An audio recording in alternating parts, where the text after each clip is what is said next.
Nagkadugo samtang gidala sa ospital ang usa ka lalaki human kini gidunggab gawas sa imnanan nga nahimutang sa National Highway Purok Lower at Charon, Barangay Kalumpang, Jensan. Nailhan ang biktima nga si Randy Nabuya, 45 anyos, residente sa Purok Ilantang, Barangay Kalumpang, apan lumadmatod pa kini sa Kidapawan City. Sa record sa kapulisan, gidunggab ang biktima sa iyahang tuo nga kilid alas 3 pasado sa kadlawon, Abril 28. Igo na lang matod pa nakit-an sa mga negosyante sa lugar nga naghayang nasa yuta ang biktima og naligo sa kaugalingong dugo.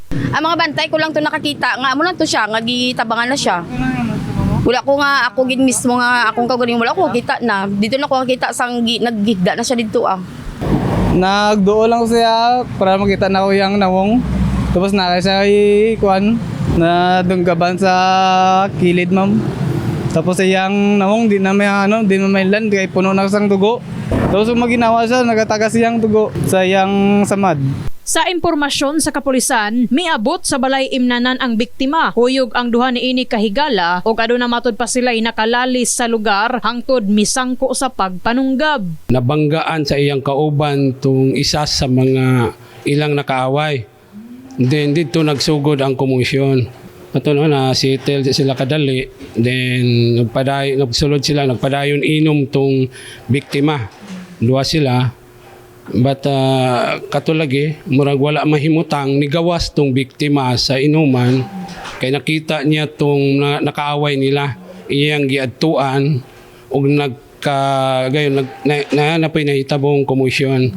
Then dito nadunggaban na tong biktima. Dugang pagbutsyag ni Police Captain Nawa, tulo ka lalaki ang ilahang person of interest nga gisundan sa padayon nga investigasyon. So naa sa initial na to nga investigation no, nga aduna natay person of interest na tulo ka tawo ang among person of interest. So hopefully magkagawa siya sa hospital after discharge sa hospital, mapile na to ang kaso.